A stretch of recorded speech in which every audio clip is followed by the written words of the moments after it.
Good day guys, is Admin AJ of Taurus Digital Lovers Philippines and One Gun Pilipinas. So, andito yung ating Vector Optics, syempre from Pack Tactical, Kuya Paul Conejos. Syempre, gagawa natin siya ng installation video sa ating Taurus G3.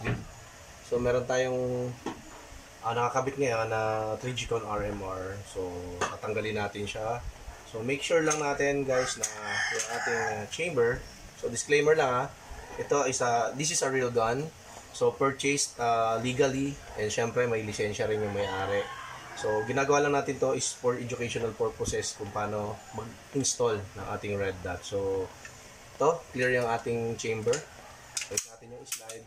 Then, kalabitin natin. So, i-safety natin para hindi na umatras talaga yung slide. No? Yung iba kasi, i-ano niya lang, i-clear niya lang yun. Tapos, pababayaan na. So, ako, ginagawa ko, sinisave yan every time para hindi talaga siya malagyan ng naman. So, ito na.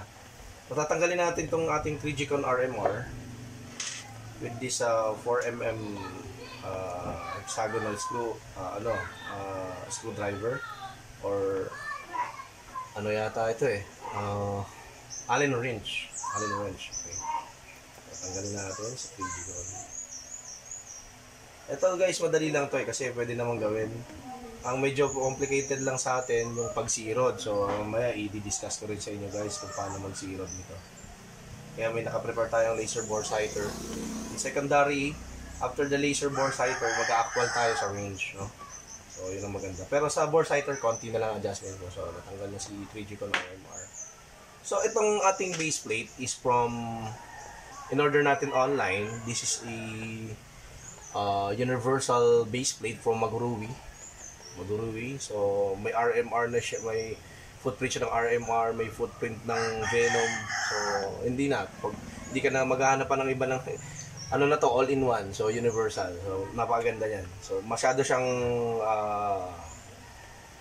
stable. So, ngayon, kukunin natin si Vector Optics. Ito siya. So, ito, guys, automatic to. Ito yung ating Vector Optics Frenzy S Polymer. Ito yung state of the art na po ito. Isa sa state of the art optic. Napakaliit niya guys. So pag pinatong ko to dito sa G3, napakaliit nito. And then ito ay waterproof, shockproof, and syempre polymer yung kanyang casing. Maraming tatanong, matibay ba si polymer? Titingnan natin. So kaya natin ginagawa yung review. Ngayon, tatanggalin natin siya yung kasama niyang Allen wrench. So, counterclockwise din guys. Tatanggalin natin siya. Dahan-dahan lang. So, maraming salamat Kuya Paul Bilis lang dumating for almost ilang days lang. Dumating na siya. So, tatanggalin natin siya sa kanyang weaver mount. Kasi nasa weaver mount siya.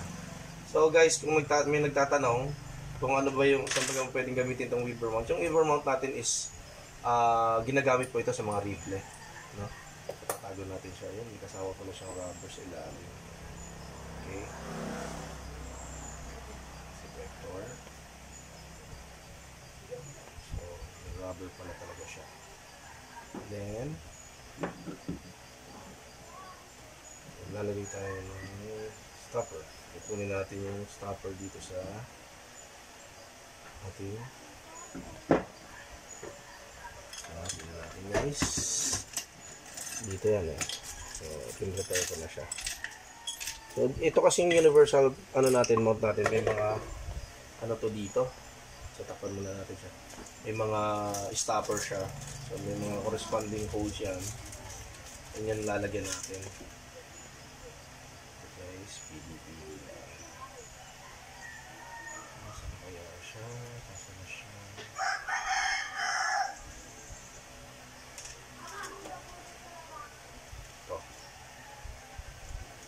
Maliliit, napakaliliit. So, kailangan ko ng tulong mo box. So, kuha tayo ng akasya dito.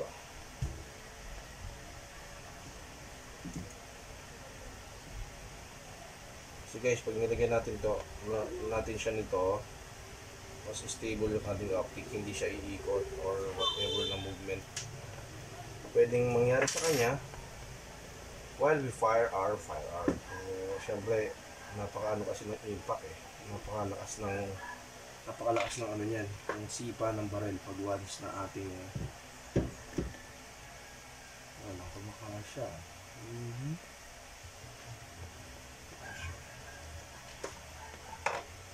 I see the look. So, dapat ito. Malaki na siya. Makasya sa stopper natin. Hindi siya nilalagyan ng stopper.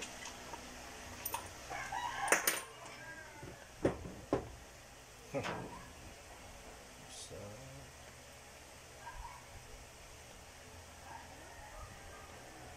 guys parang mabuting-ting to.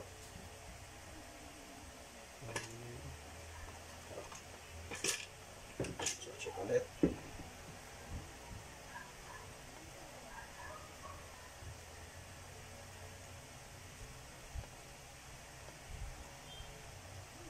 Ayan.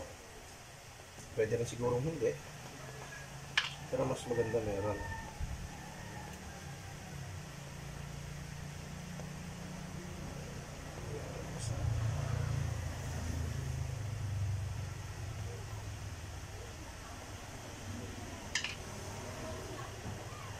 Partner mo. Ayan. Guys, medyo natatagalan tayo kasi medyo maliit yung mga pins. Uy. Ayun. Nawala ka na ng tuluyan. Ayun mo si Pio. No? Siyempre. Titignan din natin yung original screws niya. Kung kakasya siya. Okay. Ito yung ilalim pala niya guys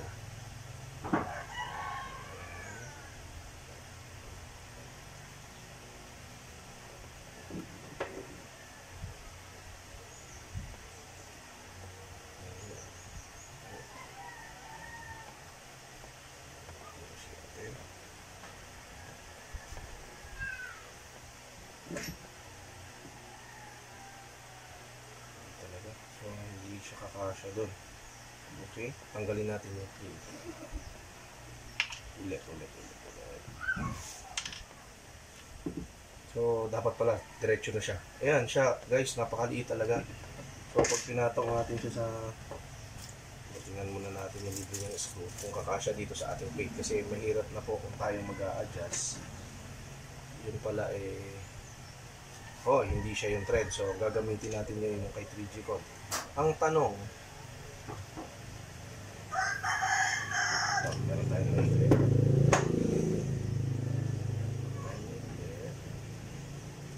Galing mismo sa plate. Nasa ano. Yun.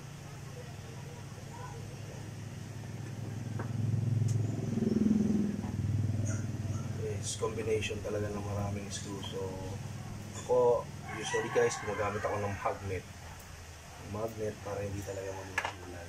So, ito. Check ulit. Kasya siya. Okay, kasya siya. Check ulit sa outlet. Kasya siya. Sakto siya. Ayan, standby na yung ating dalawang screw. And then, syempre, lalakad natin siya. Napakaliit talaga guys. Napakaliit. Hanggang halos parang micro red dot na siya.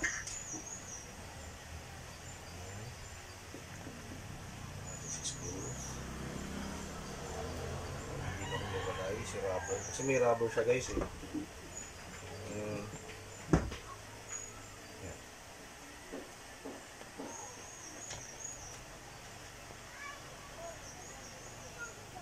Okay.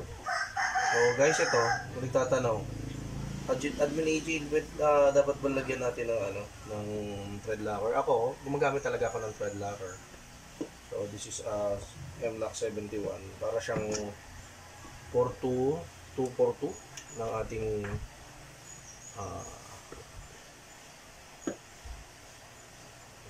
lock type. So, konti lang kasi napakatapang nito guys. Napaka-pit niya.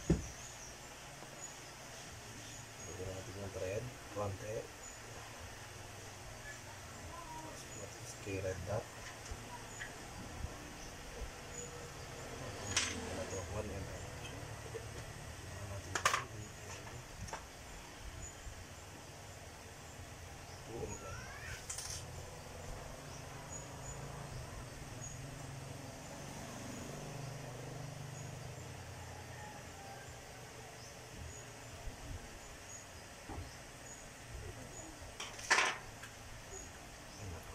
Nice.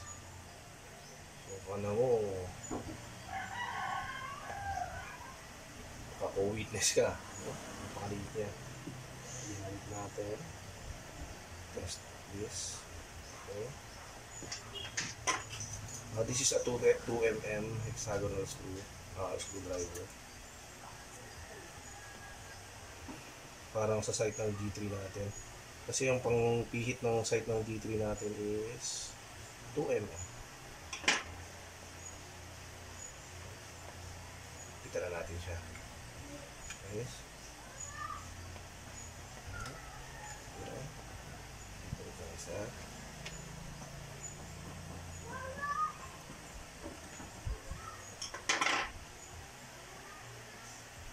So, yan na siya. Check. Functionality.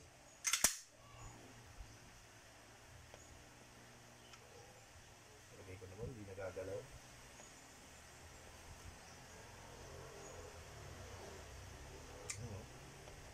Yan. So, ayan guys. Nakakabit na yung ating micro red dot. Tingnan nyo guys. Napakaliit talaga niya. No? This is a polymer build. So, tingnan natin kung tatagal siya. Sabi nila, this is a parallax spray.